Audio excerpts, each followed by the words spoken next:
Good morning, everybody, and welcome to the fourth installment of the EDIAQI webinar series, co-hosted with our sister project, Twin Air Project. Let us go over some housekeeping rules for today. So please, can you ensure that your camera is turned off and your microphone muted? Please note that this webinar is being recorded, so if you do not want to be in the recording, please turn off your camera. The presentations that are going to be used today will be shared with everybody after the webinar. And please do use the chat box for any questions that you may have. They will be either addressed live during the webinar or they will be answered after the webinar. And you can ask a question at any point in the chat. Please do ask questions. We want to make this as interactive and dynamic as possible. And for anybody who would like captions, please kindly click on More Than Language and Speech, where you'll be able to find an option to turn on live captions. Now, with that, I'm excited to introduce our new latest webinar today. A statistic that many of you may have already heard before, I'm sure, is that Europeans spend approximately 90% of their time indoors, where pollution levels can exceed thresholds, often by 2 to 3 times. Yet despite this, just one moment, the often quoted statistic, indoor spaces, particularly private residences, are less frequently monitored, if not really at all, than outdoor spaces. While the data gathered from indoor environments could yield valuable insights, potential costs and privacy issues arise. Traditionally, high costs have been a barrier. State-of-the-art air quality sensors can cost tens of thousands of euros. However, emerging low-cost sensor technologies could potentially revolutionize how indoor air quality is managed. With the right safeguards, such sensors could potentially collect essential data on pollutant levels, which can support effective indoor air quality management in smart environments while respecting privacy and avoiding the extraction of unnecessary information. In this context, the Twin Air and EDIAQI projects, both members of the Ideal Cluster, are convening the Spend Less, Breathe Better, the potential of low-cost sensors to revolutionize indoor air quality management. This webinar will explore the following overarching questions. What low-cost sensors are currently available and how do they measure up against state-of-the-art devices? In terms of accuracy and reliability, how can data from low-cost sensors be effectively integrated into smart systems in public spaces like schools to facilitate decision-making for ventilation and pollutant management? And finally, what role could low-cost sensors play within the broader context of the EU's Twin Transition and the Zero Pollution Action Plan? With that, I'm excited to introduce our stellar lineup for today in our latest EDIAQI webinar series. Starting from the left, we have Andreas Schutzer, Professor of Measurement Technology at Saarland University, Klaus Muller, Senior Project Manager in Environmental Sensing at Bosch Sensorics, and Antonis Papamolis, postdoctoral research at the University of Petra's Department of Civil Engineering. And finally, my friend and colleague, Dr. Gianna Karantzou, Senior Researcher in Engineering at Wings ITC Solutions. With that, let us take a look at the agenda. Firstly, we'll start with we've had the introduction and the agenda. Then we're going to head to Andreas for sensors on the small scale, the future of indoor air quality monitoring sensors. Then Tiny Tech, affordable micro sensors for smart devices and accurate EDIAQI monitoring with Klaus. And then we'll go to Bridging the Gap, digital twins for better indoor air quality monitoring with Antonis. And affordable indoor air monitoring, the impact of low-cost sensors on public health and sustainability with Gianna, and then our panel discussion. And then you will have your chance to ask any burning questions you can have. And just to repeat, please ask questions at any point. We'll be sure to ask our panelists when we get to that portion. With that, we are honored to have Professor Dr. Andreas Schutzer, a distinguished expert in low-cost sensor technology for air quality monitoring with over 25 years of experience, as well as being a professor at Saarland University. With that, the floor is yours, Andreas. Please take it away. Thank you, Alex. Thank you for the introduction, and thank you for the chance to give a few comments on this topic. If you go to the next slide, please. When we have indoor air quality monitoring today, at least on a larger scale, it's typically CO2, what people are doing. And this goes back to Max von Pettenkofer. I think all of us are aware of that Pettenkofer limit. The key point here is that when he did his studies, he said, well, the problem for indoor air quality are the VOCs in indoor, and there's no way of measuring these. So he suggested to use CO2 as a proxy for all those VOCs emitted by people. So CO2 is not causing bad air quality, and one great example for that is there's a microphone open in the background. Can you mute that? Thank you. One that I find very obvious for. Tanto stiamo a dire cose.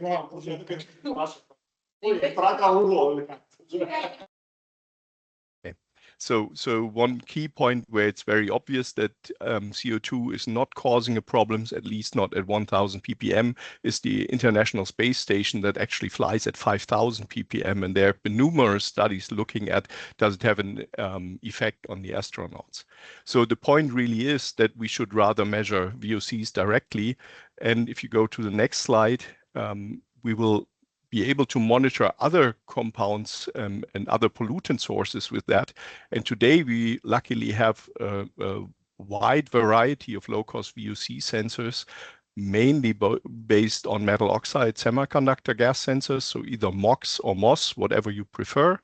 These sensors actually have a very high sensitivity and broad response spectrum, and the scheme on the right shows that Figaro explanation of where the sensitivity comes from, that you have a granular medium, and basically the oxygen coverage on this granular medium changes the resistance, and this oxygen coverage is influenced by a lot of compounds, so mainly VOCs.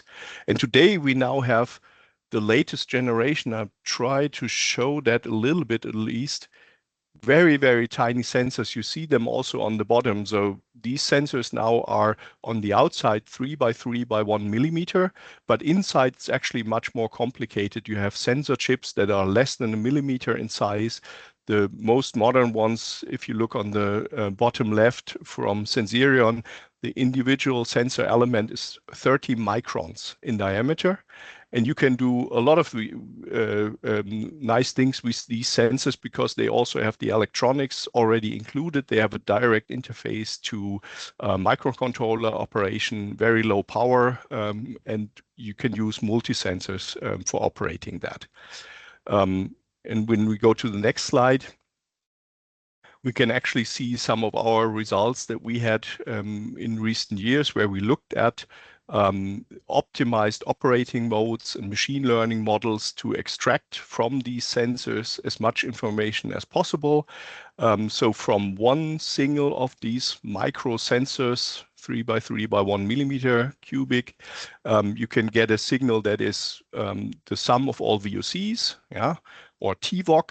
The problem with TVOC is that it's not really well defined. There's multiple definitions, so that's why we called it the sum of all VOCs. But you can also get actually models for various VOC gases and also inorganic gases like hydrogen or CO with that.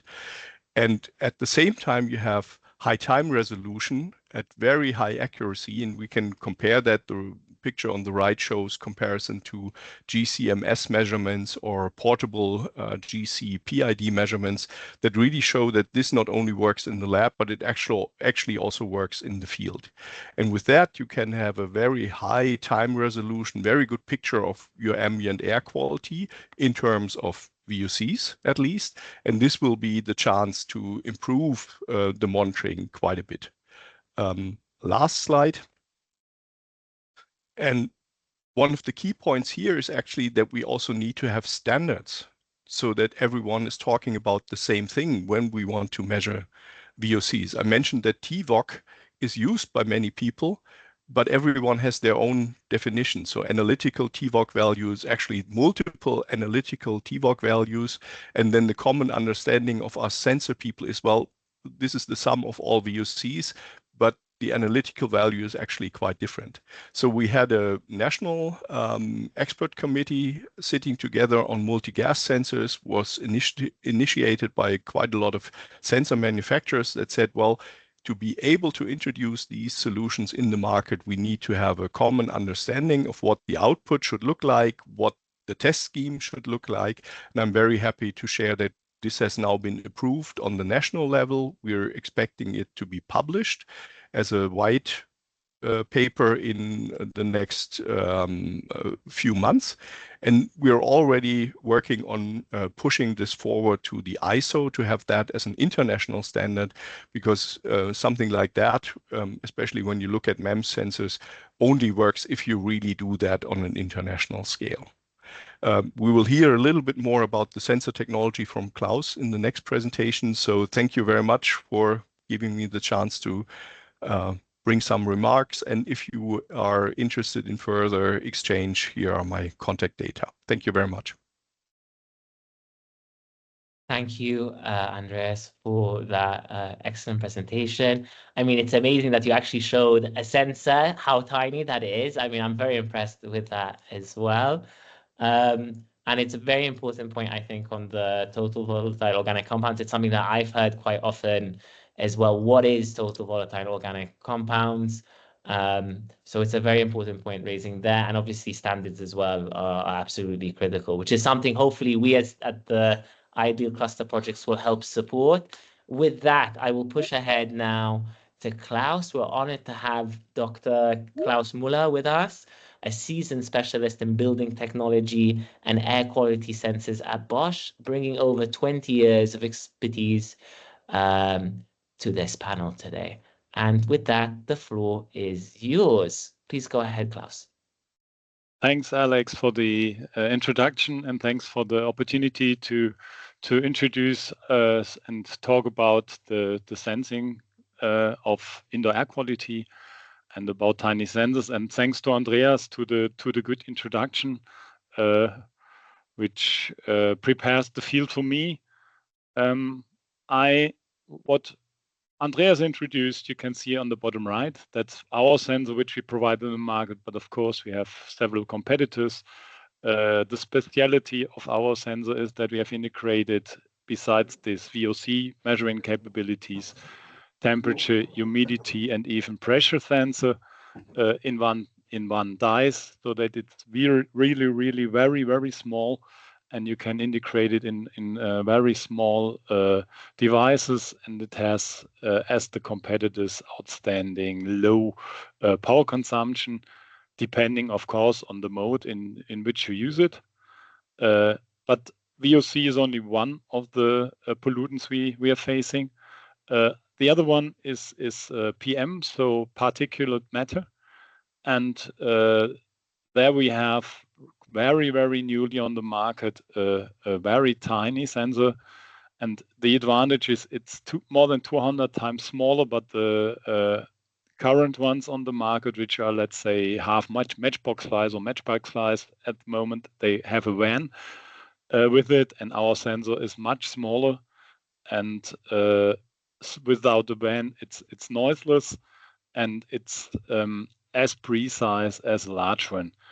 Of course, one of the topics which you always have with small sensors is the integration issue. Yeah? And perhaps we talk about that later on. Please go to the next slide. And here I brought with me some reference measurements. And there you see we have a very professional, large and PM measurement device, and our even much smaller tiny sensor is measuring more or less the same and brings out the same results. As Alex already introduced, you have some pollutants indoors if you're cooking or whatever, which should bring you the information you should ventilate, and you can get it by not such a big professional, very expensive device, but even by such a tiny, small, specialized sensor. If you go to the next slide, you see some very good results which refer to the introduction which Andreas gave to the patent cover. So there is the patent cover recommendation. There is a comparison between a CO2 sensor and a VOC sensor in a bedroom for a year. And there you see how good that correlates. You see the time of vacation where both sensors show nothing. But you even see that if windows are closed and people at the end of the night, all the different evaporates from a body, assume in a room, and you see much more, but you see by a CO2 sensor only.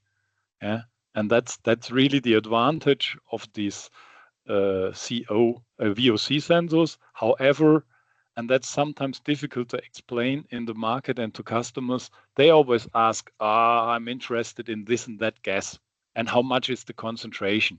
That's always the question.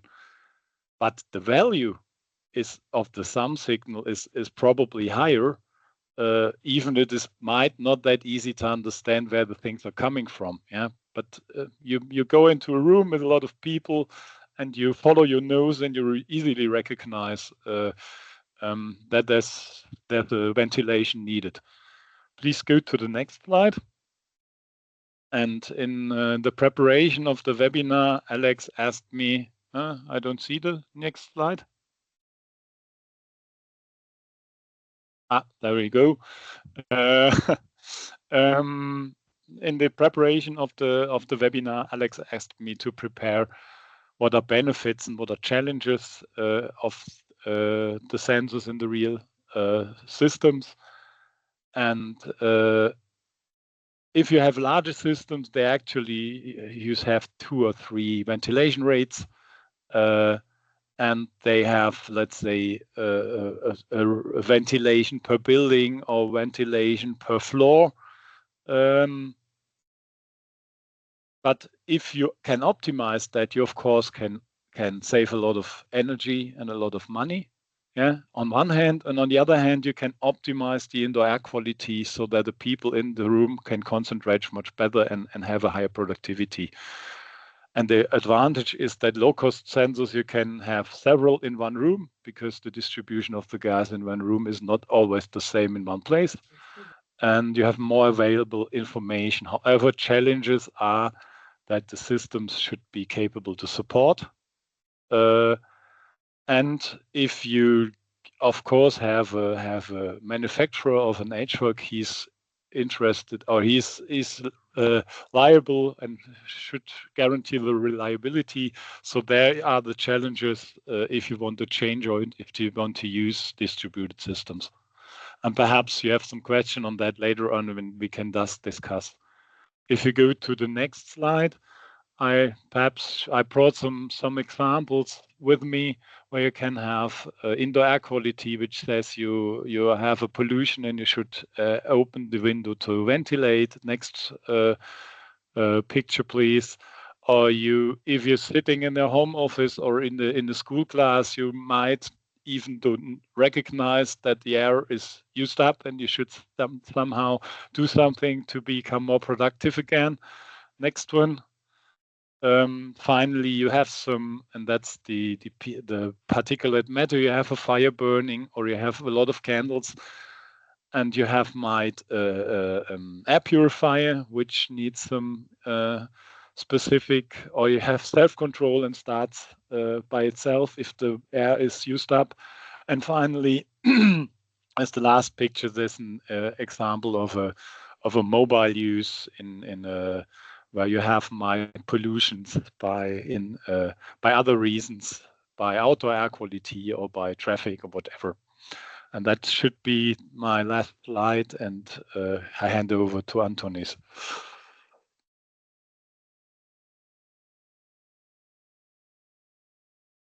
Alex, you're muted. I just realized. Just to say, I mean, very interesting to see. It's amazing to see how tiny that sensor really is. It fits on the tip of your finger, which is quite amazing. I think it was a really important point about the size and about the affordability, because I think that's one of the biggest things. It should be something accessible to everybody, good air quality. And I very much appreciated your image of the fire burning as well. I'm very proud to say I have a fireplace in my house and have never used it once after starting to work on this project and learning about PM 2.5 and all the health effects there. But then my wife made us light some candles yesterday, and she wasn't very happy with my explanation of how that affects the air quality. But with that, let us move on now to, we are delighted to introduce Dr. Antonis Papadamoulis, an accomplished architectural engineer and postdoctoral researcher at the University of Petras, with expertise in smart cities, IoT, and digital twin technologies. The floor is yours, Antonis. So thank you, Alex, for the introduction, and thanks for EDIAQI for organizing this webinar in addition to the Twinner project, and to everyone for being here. If you could move on to the next slide. Okay, so the title of my presentation is Bridging the Gap, the Digital Twins for Better Indoor Air Quality, but building on what the previous presenters said, it will be more of a exploration on how we integrate, as Klaus mentioned, and what are we measuring in the context of a project aimed at indoor air quality. Next slide, please. Okay, yeah.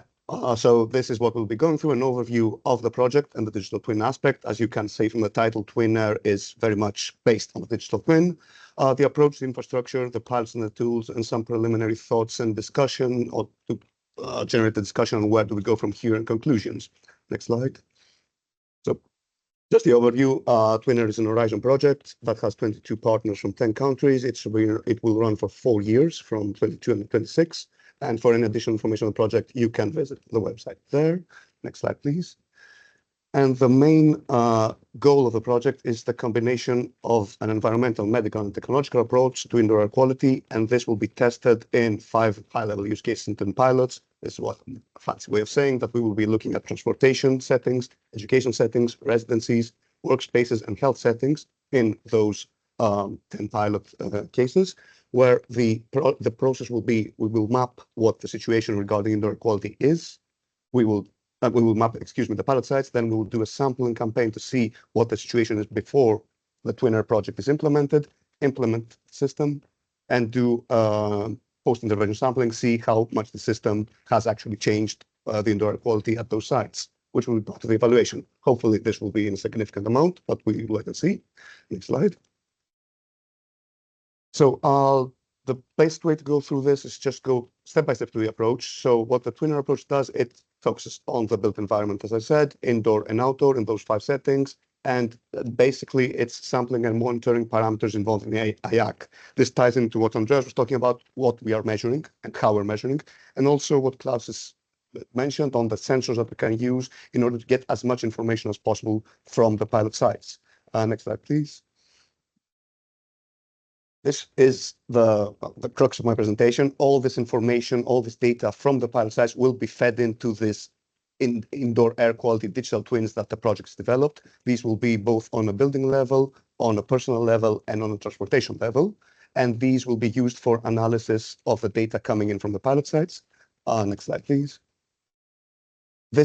All this information coming from the pilot sites being collated and being processed in the digital twins and the digital infrastructure will, at the end of the day, help with the assessment, well-being assessment. We will be able, or the specialists in the project will be able to assess health, comfort, and happiness in correlation to indoor air quality. There are a variety of tools using questionnaires, using monitoring and stuff like that in order to be able to correlate the data coming in from the sensors, the objective data, with what people actually feel in the spaces. There are spaces that feel stuffy, and we can correlate that with what's happening in the sensor level. Next slide, please. And at the end of the day, the project will have as outcomes a series of tools and reports that will facilitate indoor air quality, not W as is my title there, related control actions, recommendations, and guidelines in order to further help the community, stakeholders, policymakers, anyone who is involved in this process to have a better sort of view and control over the indoor air quality. Next slide, please.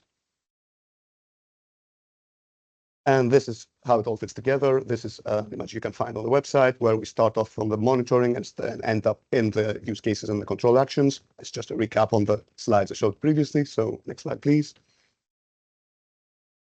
This is a more or less easily readable slide, but it ties into the digital twin aspect of things, because at the end of the day, the digital twins, which is at the center of the slide, is what sits between the, let's say, information layer and the component layer. These are the information coming in from the pilot sites, and the service layer and the function layer, which is the notifications, the applications, or whatever the end user sees in that. So this is just to illustrate the complexity of what can be much more better described in the previous diagram. But at the end of the day, this is what we have to deal with in the context of the project. And this also highlights the crucial role that digital twin plays as the center of this project. It is essentially the twin of the real environments we are monitoring, and it's able to ingest information from the site and provide information per request. So this is the crucial part that the digital twin technologies can provide in the context of such this. Next slide, please. This is just a recap on the pilot sites where we have actually implemented this as of now. We got transportation, these are buses in Spain. We got a hospital in Greece, workplaces in Germany, a campus in Sweden, and residential areas also in Greece. All these, next slide, please, have been subject to activities regarding sensors and sampling. That means that teams from medical or environment related scientists have gone there with high-end equipment in order to get a sense of what the indoor environmental quality is there. And also we have installed low-cost sensors, which provide a continuous feed of information on indoor quality from these sites. That's on the left side of the image. On the right side of the image is the results coming from the digital tools.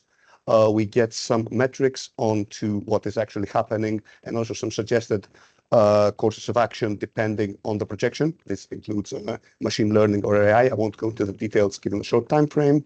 And in the middle of this, between the sensor and sampling and the tools, sits the digital twin platform, which is the image that stakeholders for now can see on the screen. That's in the middle, where people can see the sensor data and also get results based on the digital tools that also draw from this platform. Next slide, please. Where do we go from here? This is a couple of thoughts that are also we are considering the concept project and might be useful for broader discussion. I believe it's important, and in the context of the project, quite crucial to keep in mind that the technological tools and the health and environmental study need to be kept abreast in order to facilitate an holistic approach. I mean, we can put as many sensors as we want in a building or do all the sampling we want, but these two kind of autonomous sciences or autonomous perspectives need to be in contact, need to collaborate in order to come up with holistic responses to the problem with air quality. Next slide, please. And what this will come out as an expected outcome is that the public will be at the pilot sites and hopefully broader, have an increasing awareness on indoor air quality, and also through the tools be able to have increased monitoring control over indoor air quality. We will be able, through the continuous flow of data and the digital twin technology, to study in more detail the health impact in indoor air quality and support decision making. It doesn't make sense only to say that the air quality is bad or this is bad for your health. Suggest certain interventions or certain solutions or certain behavioral changes that can be made in order to facilitate, to improve indoor air quality across a variety of scenarios. And as a conclusion, next slide, please. A bit over time. The most important thing, and this is why I chose these two slides, is keeping in mind the public, the end user, be it residential areas or workers in workplaces, so on. That because at the end of the day, and this is the main aim of the Twinner project, to bring all this wonderful technology and this wonderful analysis to the broader public, to the people that at the end of the day are the ones that need to know more about indoor quality in order to improve the environment in their homes or workplaces, and hopefully improve the broader, let's say, activity in the workplaces. And with that, thank you very much. Anthony, thank you for that rapid but detailed run through of the aims of the Twin Air project. Please, Sylvia, if you have a question, do so. Please do ask in the chat, and we'll make sure Anthony answers it during the question portion. Just to note that I think your message at the end was very strong about empowering the public. It's something that we really believe strongly in at the EDIAQI project, that we hope that the knowledge and the results that we get from our project empower the public and empower them to take indoor air quality in their own hands. With that, I'm very proud to introduce my colleague and friend, Dr. Gianna Karenasu. I'm probably butchering her name, but I tried. A respected researcher in environmental engineering and air quality management with a wealth of experience in European projects. The floor is yours, Gianna. Take it away. Thank you very much, Alex. Hello, everybody. Thank you for this opportunity. As a brief objective of our project, the EDIAQI project, it would be good to refer that we try to validate a user-friendly indoor air quality monitor solution such as low-cost sensors. In order to create a Europe-wide knowledge based on the risk factor associated with spectrum on indoor air pollutants, and also to use this kind of technologies in order to improve and give guidelines for the indoor air quality.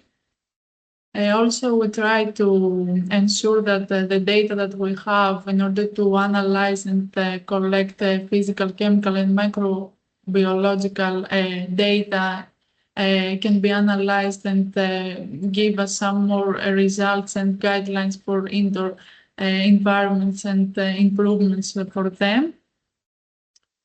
Also, we have the opportunity through the project to support policymakers in revising indoor air quality standards in order to measure and control and monitoring in real time the indoor air quality. And finally, we try to analyze and have this kind of information with respect to the project and the analysis that we try to follow. Next slide, please. Okay. As for the low-cost sensors, are measures for different kind of pilots and campaigns with respect to the project.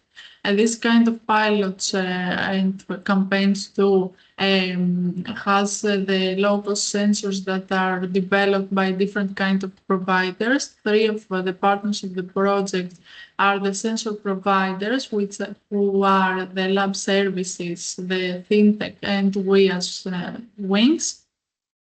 We participate in both pilots and campaigns. In the pilots, we try to carry out the comprehensive evaluation of the performance and the analysis that we can have through the low-cost sensor devices. Also, we have the opportunity to analyze and measure physiological measurements and characterization for the indoor pollutants in order to measure also the behavior, the impact behavior of the differences that we can analyze. Also, we have the opportunity through the sensors and especially low-cost sensor to have measurements from different kinds of gases, meteorological parameters, and PMs. And as for the last campaigns, the 2 last campaigns focus also on the outdoor air quality, air pollution for the vehicle that can affect for the health, for example, and how we can raise awareness on an overall improvements both for living, for our living, people living, and especially working conditions, as we spend a lot of time from the working office, etc. Next slide, please. A big question is why low-cost sensors? As you can understand, we have the opportunity to compact enough to fit this kind of devices, which are smart devices and combine AI, new technologies, digital technologies and solutions. Also, they are really affordable. As you can understand, it's not so easy and simple to have analyzers or expensive instruments that we can have in order to measure air quality. Next, please. Also, we try and we have the opportunity through the low-cost sensors to have the privacy sensitive in order to ensure that the data collection is accurate and secure. Next, please. As I mentioned before, we can detect the chemical and physical characteristics of the indoor air quality. Next, please.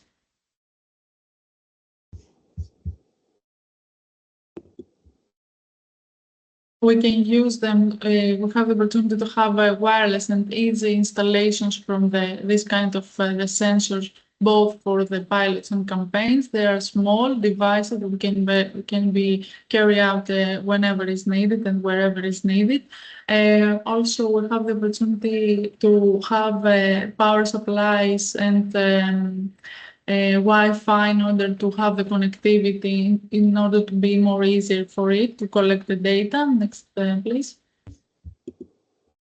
As I mentioned before, all the sensors can measure the different kinds of measurements, such as mass concentration of particles in different size classes, also various gases such as CO2, CO, etc., total VOx, and also meteorological parameters such as temperature, pressure, humidity, and sometimes noise too.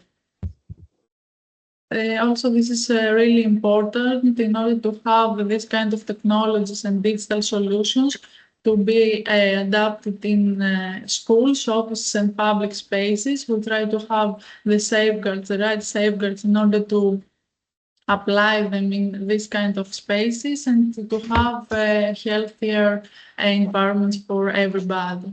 Next slide, please.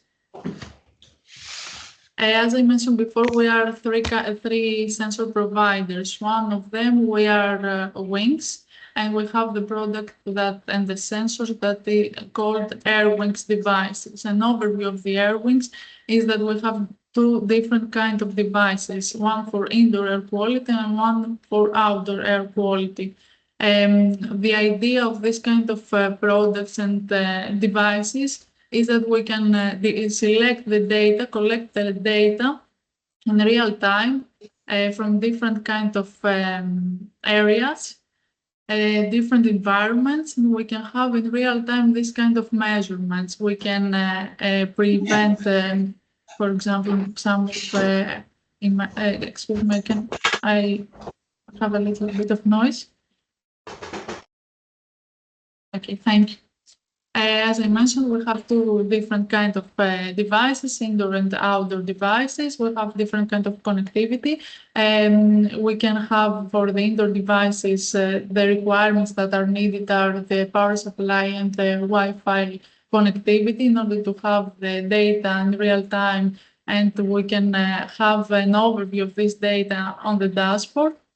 And we have also a different kind of installations of these devices. And the next slide, we can have an overview of the dashboard in which we can see different kinds of measurements that we can have in real time. We can select the period that we are interested in order to analyze this kind of data. For example, if we need to see only the meteorological data, the gases, the microparticles, etc., we can have the overview of the devices that are installed in Europe, and especially in different kinds of countries in the EDIAQI project, Italy, Estonia, Zagreb, Vilnius, Seville. And we have this opportunity to have this kind of data and collect this data in real time in order to compare them with historical data or through the literature that we can have these measurements. I think that this is all for me too. Thank you for your attention. Thank you, Gianna, for that great run through of our work with low-cost sensors.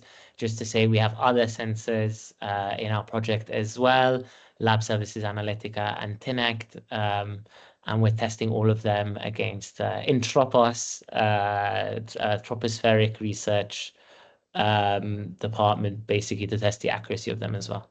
Very important work. With that, I have to push us on to our panel. We'll need to be a little bit quicker so we make sure that we answer the questions from all of our audience today. I'm going to push us first back to Professor Schutzer. Professor, how can low-cost sensors enhance smart environments by providing real-time indoor air quality monitoring and response?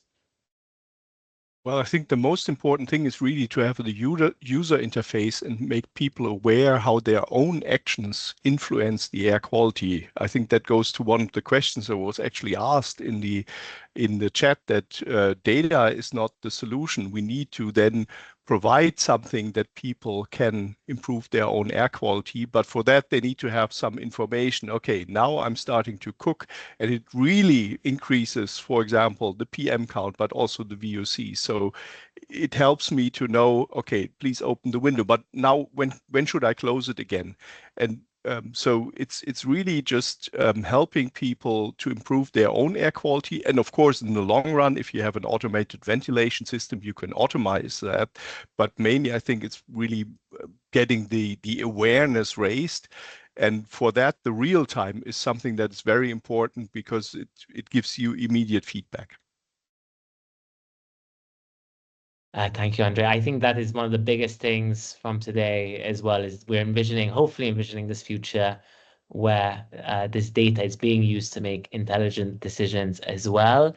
Now, to follow on from this point, let us push ahead to Klaus. So Klaus, how seamlessly can Bosch's air quality sensors integrate into smart device ecosystems for real-time EDIAQI management?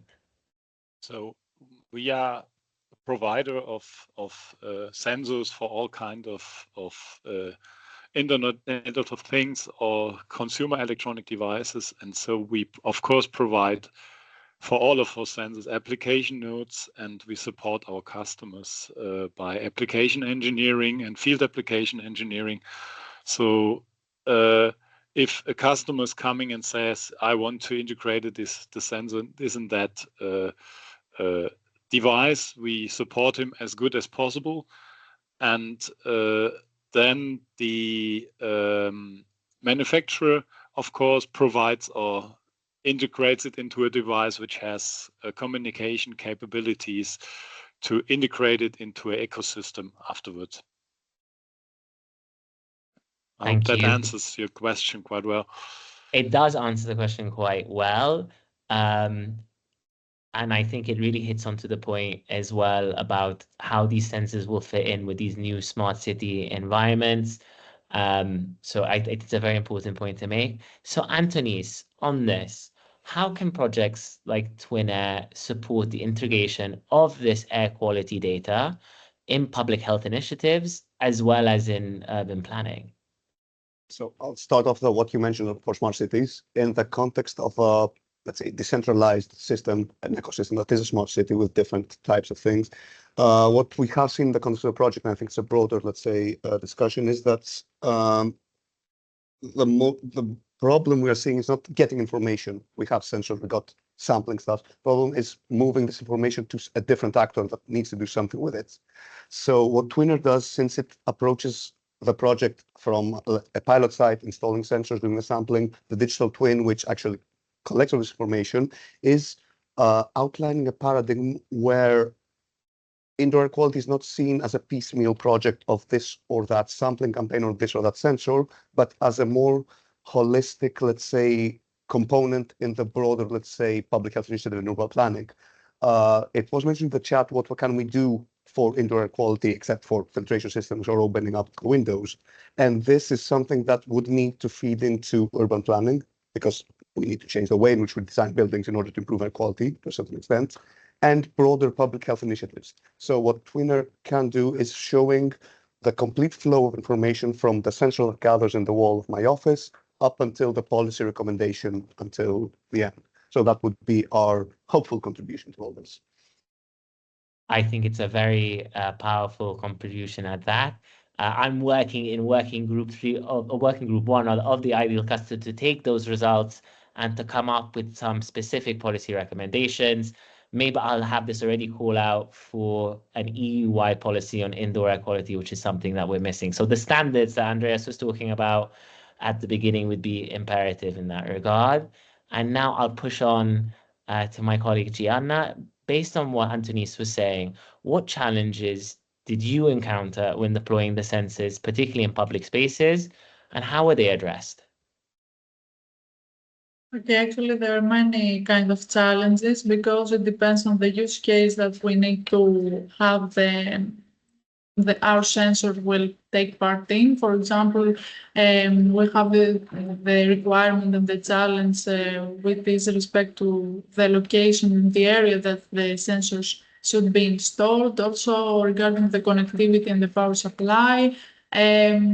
Also the kind of the type of the sensors and the technology that should be used for the different kind of use case, the ranges of the measurements and the gas for example, if the device has autonomy or not, if we need to take into account, for example, telecommunication cost, we will have to insert SIM cards in order to ensure that we have the connectivity and we can collect the data in real time from different kinds of devices. And also the design of the device in order to be safe, that the device will be safe, the installations will be safe, and if the device will be attractive or not. What I mean with this, if we have outdoor devices in the school, maybe the kids are really curious about the device, what will has to do with, and maybe they can destroy them, for example. So we have the opportunity through this kind of questions and curiosity from this kind of people to think more about the design and the installations area that the devices should be installed. I hope that I answered to the question. You made me think of a new risk, which is like my children touching the indoor air quality monitoring device or the filter that I have at home, which is a new risk I'm glad I've been aware of. And I think it's true as well. You're talking about the very practical issues that may arise with like installing sensors in places, for example. So I think it's a very good point there. Now moving back to Professor Schutzer, to Andreas. What role do you see researchers and policymakers in advancing, therefore, low-cost sensor technology to ensure its accessibility and widespread adoption? Well, there's probably multiple levels to that. The first thing is, of course, we need to make people aware what are causes of poor air quality. You mentioned your wife liking to light candles, and people should be aware that that is not a good idea. I get really annoyed when people have this air freshener sprays, which is exactly the opposite of what they're trying to do. And this is something where I think we researchers have to play a role to inform people about that. What are causes, effects? What do we know? The other thing is that we can actually use low-cost sensor technology to learn more of which causes and effects do we have, because right now we are very limited. I mean, many of the chemical exposure studies were basically done in exposure chambers where researchers were then exposed to some chemicals, and then you monitored, okay, what's the health effect? Nobody would allow a study like that today anymore. So we need to do a different approach, and we need for that to have multiple sensors, and then these longitudinal studies on looking at the effects of that. And then, of course, turn it back around and inform policymakers and also the end users what we've learned from that. So there's a lot of explanations that need to be followed up. And I think we as researchers are really have to be involved there to explain what we're doing, because we're doing multi-parameter, multi-effect studies, and it's not like a single cause and a single effect. And how to break that down and explain it to the public, what that means if an air quality sensor tells you, okay, CO2 is high or VOC is high or PM is high. What does that actually mean, and what is high? Yeah. So this is where we come in and need to translate that. And I think one part that needs to be addressed in this is actually that we need to have better user interfaces, because just displaying numbers to the general public is usually not something that's really helpful. And then breaking it down to just having green, yellow, red, I think is going a step too far. So there has to be something in the middle, especially for people who want to have a better understanding. And this is where we need to go in and be better with transporting our results. I regret to inform you, but if you went to my stepmother's house, you would be encountered by about 20 of those air fresheners that off like almost like a chorus of birds go off, you know, every 5 seconds. Yeah, And I great. can even smell it. The smell. But I think the other Yeah. point as well is coming up with a system to make it accessible for everybody to understand. So it's a Just one more comment to that, Alex. Making people understand that bad smell does not mean bad air quality, and vice versa. Good smell doesn't mean good air quality. Yeah, so they're very simple things, but then it gets more complex, and we need to be better at explaining that. I think that might be one of the quotes of today from today's, and that's definitely going in the article. So thank you for that, Andreas. I'm going to push us now to Klaus. I do ask to keep the questions a little bit shorter so we make sure we have some time to answer the audience. Please, Klaus, what are the advantages, and you kind of touched upon it, and limitations of these sensors for specific pollutants in specific environments? So the key advantage is that what Andreas mainly pointed out and all of the other speakers is the size and the cost in comparison to large and commercial or let's say official systems. But these sensors, of course, have their limitations in the integration into the devices, in cross sensitivities, and as they are not displaying specific pollutants. So you can't that easily connect one measurement result to one source of pollution.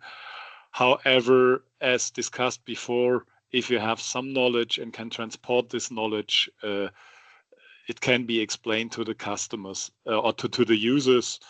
And another point is might important, all gas sensing devices need some time. So where they're not that quick like dogs with their nose, but technical sensing systems, even the large professional ones, need that time. And so mobile devices is a limitation as well. So you need, if you have it on the hand or in the watch or something like that, you have to be aware of, or in a mobile or whatever, if you need to be aware of that technical system always need a certain time for stabilization and to recognize what are the environmental conditions before it can give out reliable results. And that's one thing you have to keep in mind. I'm very proud that at EDIAQI we're testing the accuracy of the sensors at Tropis's research department. So I think it's a very important work checking how accurate they are and how reliable they are as well. So it's a very strong point there. Klaus, pushing now to Anthony's on this point. So what future applications do you envision for Twin Air's findings, especially concerning, and going back to this, the affordability, as Klaus was kind of touching upon as well, of affordable indoor air quality monitoring?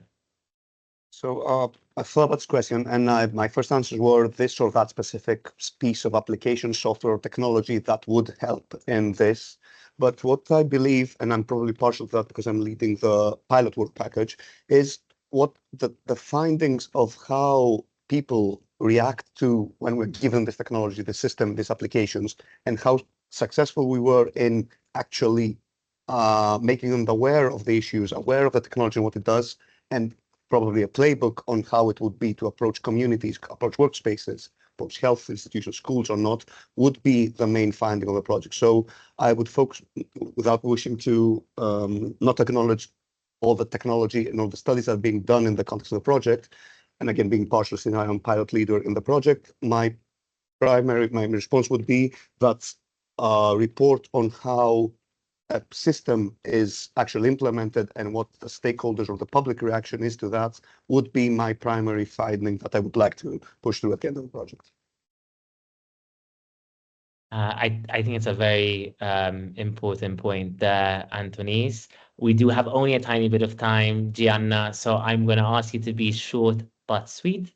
What role do you see for these low-cost sensors in supporting Europe's twin transition goals, and especially concerning health and environmental sustainability? Okay, thank you for this question. I believe that by using different kind of digital technologies such as digital solutions, AI algorithms that we can use. We can advance the climate goals and ensure that privacy and resilience will be improved. Also, I suppose that low-cost technologies can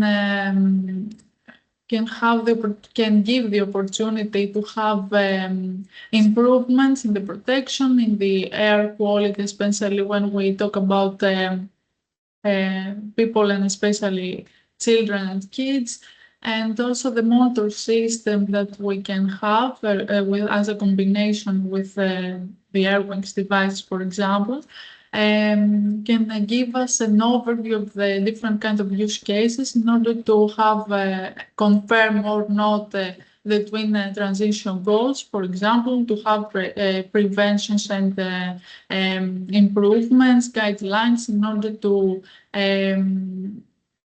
focus on this kind of goals and improve the environmental sustainability and health, of course. Thank you for the last message from today's panel. And I think that's it. We want to make sure that air quality is accessible to all, and making sure that it's affordable to all is part of that accessibility. Now, you've been burning for your questions. I would like to ask if it's okay for our panelists to say an extra 5 minutes to make sure we can answer as many questions as possible, and then we'll be sure to answer any other questions that remain. We are going to go a little bit in order here. And the first one that we have, which criteria do you use? Then this is for Klaus here. Which criteria do you use to set your alarms for the sensors? What are the criteria? So the recommendations we give are derived from the standards from public authorities, like the Umweltbundesamt I wrote already in the chat. And to make it more comparable between different kind of sensors, that's what Andreas introduced. There is now a standard available to certify, or let's say test the sensors in regards to this standard to make these results more comparable, so that a result measured with one device is more comparable to the result of another device. And there's actually a second question for you. We don't to keep you on your toes there, Klaus. What is your approach in calculating the air quality index then? What is your approach? Yeah, that's how Andreas explained it already too, and I answered it already too. It's MOX is always a relative sensing, so you need regularly a reference somehow to which you then can refer to, and you measure the change, for example, to clean air, or you change when improving the change to the bad air which you have measured before, and from there you derive the values you get. But you need, of course, a recalibration sometimes. But Andreas can answer to that, might too.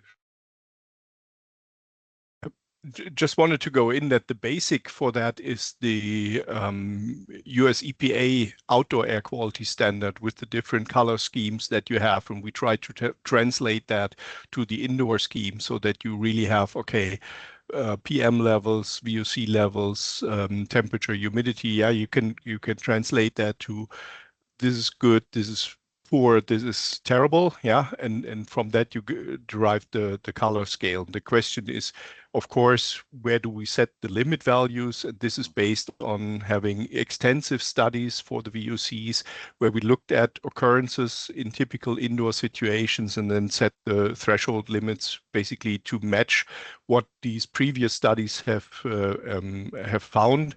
And of course, it's also referring to, as Klaus mentioned, the Umweltbundesamt that says, for example, increased ventilation should start at 1 milligram per cubic meter of VOCs. The problem there is they use a different TVOC than we use with the sensors. So there needs to be some translation in that because, for example, in the analytical TVOC, formaldehyde is not a VOC. And of course, we all know that formaldehyde plays a certain role in air quality. So the sensors pick it up and it should be included in the TVOC value there. And in some senses, each volatile organic compound could have its own health effects, right? I think there's even a complexity within these volatile organic compounds as well. And that's what I mentioned, that we don't really know all of that yet because we don't have studies on individual causes and effects yet. And that's where deploying multiple sensors and having these studies could actually help us get a better understanding of what is really the problem. Because TVOC is, of course, only a rough estimate because it just sums up everything. But I'm sure that having ethanol, for example, is a quite different picture than having the same concentration in formaldehyde. Yeah. It scares me when you start getting into the details here. A little bit scary, not gonna lie. Okay, and I think this is to everybody, but very quick answer to this. So to the sensor developers, can you say something about the efforts to ensure sustainability of your products? So obviously, I remember one time someone told me, and I think this question is quite strong, that if you wanted to stop all the pollution from the ICT sector, you just stop it altogether. Which I think is a fair point. Obviously, that's not the case. That won't be able to be possible in our digital reality. But so I asked this, what efforts are being made to make it sustainable? And I'll start with Antonis because he's the first on my left, and then I'll head to Klaus and then to Gianna. So yeah, this is a great issue. I mean, we promote this bio-friendly solutions when we never acknowledge their footprint on that. So what could be done on this case, at least in the sensors and how we're deploying it, and again, I'm not talking as a sensor developer at this point, is moving the manufacturing of the assembly of sensors to the sites. So what you do is you try to 3D print casings and stuff like that locally, to the extent that this is more bio-friendly than moving bigger amounts of bulk of equipment around. And then some sensor parts or some things will come from X or Y factory. So you can't get around that. But what you try to do is minimize the amount of what the supply chain is most you can do with sensors on that extent. And then trying to extend, and I think this is what Jana was talking about, the lifetime of the sensors. So you make sure that you don't have to replace the sensor through destruction, through whatnot. So yeah, that would be my 2 points. Klaus? So yes, the first thing we do is simply by size. Yeah, because we use as little material as possible. And even in transporting this kind of size of sensors, it's not really much effort, even if they, for this international semiconductor production processes, needs to fly around the world several times during their production. But it's like a film roll. That's it. And a film roll contains 60,000 sensors. Yeah, and that's one point. The other point is, of course, to use as little poisoning chemicals as possible. Yeah, where we invest a lot of money and a lot of changes is done in the production and then in the supply chain, which is important for sustainability. And all the rest, a big company looks to reduce energy consumption, of course, but the rest is then compensations. And Gianna? Thank you for this question. I agree with the previous speakers too. We try to minimize the supply chain too. We also try to have the 3D printers in order to have the devices to print the cover of the devices in order not to buy on the extra material, as we can understand. So I believe that we can minimize the supply chain with this kind of efforts. I have to say, I really like the plurality of these, right? We looked at so many dimensions to make it sustainable. I think it's really important. There's so many facets to it. We're running out of time, but my friend, who I hope is still on the call, I don't know if he did ask one question, and I promised that I would, and he was the next on the list. So Therese had asked, I would like to hear a comment about air quality data ownership. So that I would maybe have that as a last one to everybody. Who owns the data? Who is the owner of the indoor air quality data? So Antonis? Yeah, I mean, you remember we discussed this is a very thorny issue, right? Because it's something that's it's sensitive personal data. I can infer my personal behavior and stuff like that, the amount of air fresheners I got in space or whatever, based on what's coming in from the sensors. So there is the purely, let's say, legal aspect of this. This is covered by GDPR, and there's a specific set of rules that's followed. What happens in this case is whoever is gathering this data and storing it in, let's say, databases within the European Union, they should be. So that's an also of caveat, is the owner of data. And to do that, he needs to sign, and the participants need to be aware of this, and there to be the whole process of signature and stuff like that. This is, I'm not going to mince words around, it's a very major issue on that, because again, the sensitive nature of the data makes it very difficult to move it between even partners in the same consortium, because this is data that's being gathered. And if the University of Patras, for example, gathers it and wants to share it with X or Y partner, we need to go through this whole process. But on the other hand, I need to stress that this is necessary because from very, let's say, inconspicuous data, I can infer quite a lot about the behavior of individuals in that. So we need to be very careful on that. And on who is the owner? The owner is, first of all, the participant, and he signs the agreement with the individual partner gathering whatever data is that. And it's governed by this quite, let's say, extensive, love it or hate it, GDPR, let's say, protocol. I see Salius raised his hand. If you can be very quick with your point, we'll let you have the floor for sure. Can you be quite Thank you quick? very much. Thank you. Do you hear me? Yes. Thank you very much. I would like a very important question to me because I work in the entrepreneurial industry of indoor air quality as a consultant. So my question to any one of you would be is that my main concern is that it seems to me that we do a great job with data collection, but we think that it is a product, while the real product is better indoor air quality. So the end result, what is the solution for better indoor air quality apart from unknown purifiers or ventilation rates? So whenever we want to reduce VOCs or CO2, ventilation probably is the only solution apart for, let's say, photocatalysis technology or whatever. So when we collect all the data, at the end of the day, all what we can say to, let's say, customer that, well, increase ventilation, or am I wrong? Thank you. Go ahead, Andreas. I saw you moving there. Go ahead. Yeah, just ties in with the previous question, I think. When you look at sustainability, I think if you can ensure that the sensor system, production, installation, etc., costs less energy than you save by reducing ventilation rates to normal standards and increasing the air quality at the same time, then it's a positive impact product. And this is, I guess, what we should aim at with having these sensor systems that provide good air quality without introducing additional energy consumption by having the window opened all the time or having the ventilation running at a high speed. So I agree with you. The solution is improved ventilation, but it should be at the right time and in the right amount. So we've gone 7 minutes over, and I want to give everyone one last chance, our panelists, one last chance for 10 words, no more than 10 words, but a concluding sentence. So we'll start with Antonis, then Klaus, then Gianna, and then Andreas. Please, Antonis. So first of all, thanks for organizing this, for inviting us, and to all the participants for the questions and the interesting presentations.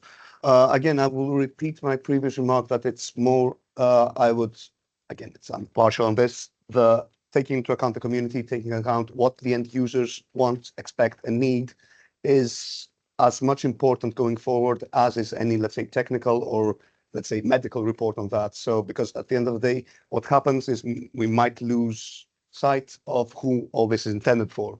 So that would be my final word on this. And thank you very much again. Klaus? Yes, so I thanks for the invitation as well. And I agree that the main outcome and the main thing I want to point out is that we need to look on the people who are using the information and that they understand what they're doing. And that's where these standards can help to make better understanding that they are reliable for their health on their own. Thank you, Klaus, for those words. And Gianna?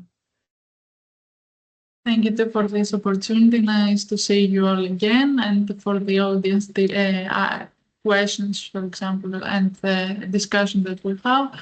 I would like to mention that we need to trust a little bit more the low-cost sensors, because we try all the providers, scientists, and in experiments, lab experiments, to do a lot of effort in order to have data accuracy and to have improvements, especially in the indoor air quality, which is really important for the houses, the offices, and the hospitals too.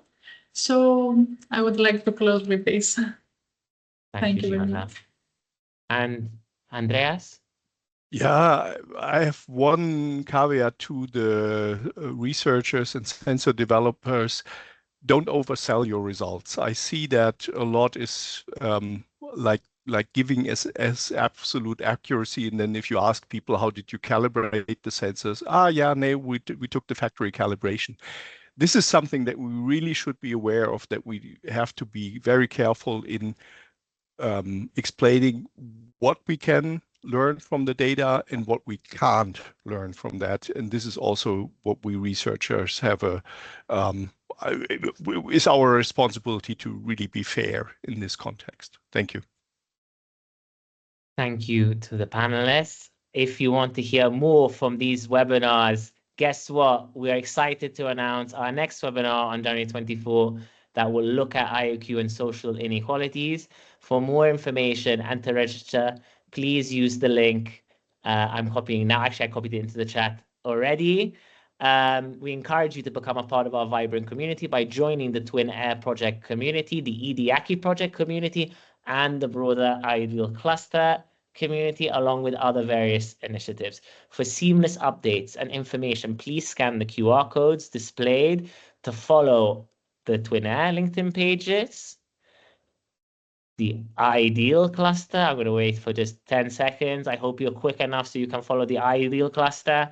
And finally, the EDIAQI social channels. There's lots of things for you to follow, lots of things for you to join. Please join our community. Please keep this conversation going. And we extend our heartfelt gratitude to our panelists for their invaluable perspectives, and to you, our audience, for the engaging discussion that really did bring this event to life. I mean, to look at that chat and to see so much of a discussion is a really great and beautiful thing to see. We also take this opportunity to wish you all happy holidays and a 2025 filled with happiness, success, good health, and also good indoor air quality. With that, we conclude our today's session. Until next time, stay connected, informed. Thank you and goodbye.